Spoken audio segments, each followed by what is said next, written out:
What's up, YouTube? Jim R2 here. Yeah, they got her on stereo. It's been there since yesterday. I'm going to do a video just with 2 frames, so wait till I show something we can look at. At any rate, yeah, they say that it's only 200 meters actual nucleus size, but that it should become as bright as Jupiter or Venus, or they're expecting it to, before it flames out.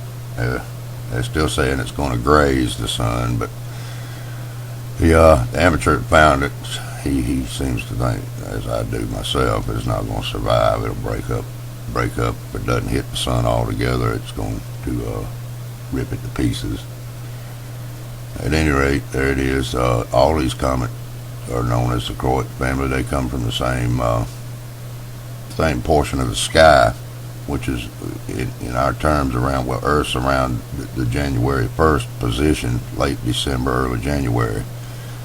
You know, that's the position of the sky that these things tend to come from. They actually come up from the southern plane at about a 45-degree angle.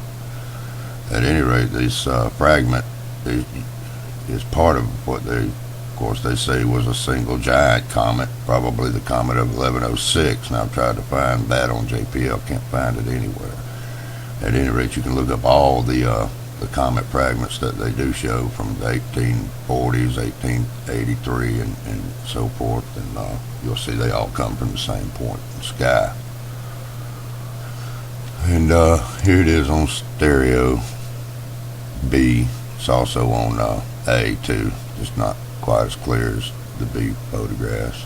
It's getting brighter and brighter and brighter. This is Mercury here and Mars in the back, and you can see it's getting as bright as those two now.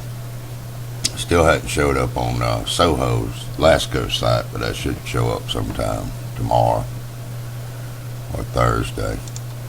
Again, we'll look at it here, this direction that it comes from, again, from the south, from the southern plane, and you can see it's around about 45 degrees upward.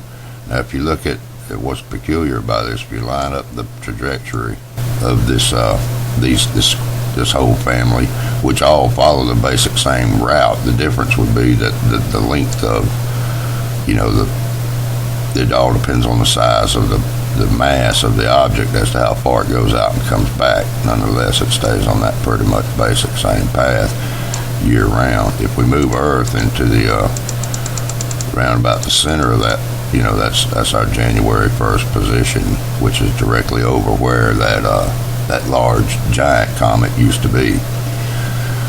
And so that was pretty peculiar. And then here's the official website of the amateur. Lovejoy has been keeping up with chronicles of the entire event, and it's pretty interesting. Doing a good job.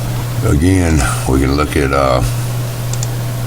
there's a lot of information on, a lot to read about on this Croix family, and they know quite a bit about it, and they put a lot of it together from 1106 all the way through the 1840s and 1880s and so on and so forth. And again, here we have some more information here that was written back in 2007. This is from July 2007, and you know, of course, it goes through all the same things. They even go back as far as February 423 and February 467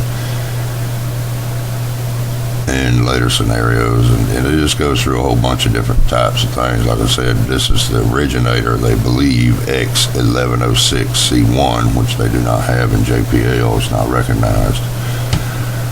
And of course, the last sentence, another cluster of bright sun grazers is expected to arrive in the coming decades, its earliest member possibly just the next several years from now.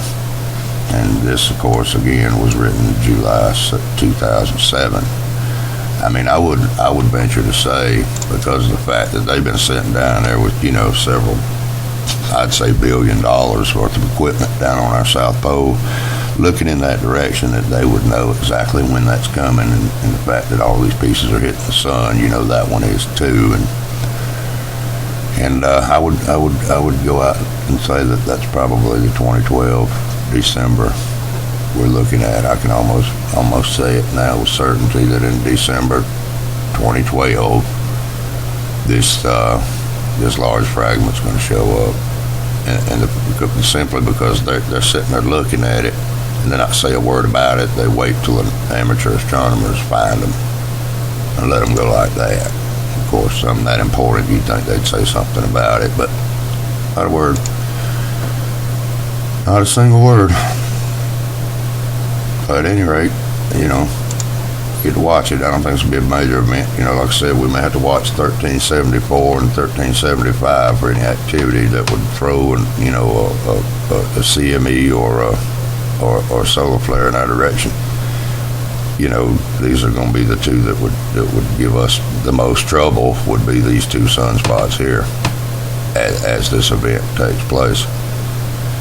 As long as it doesn't come out of these two, then I don't see it being a problem at all. It'll be something to watch, though. At any rate, there it is. Comet Lovejoy. It's on the screen.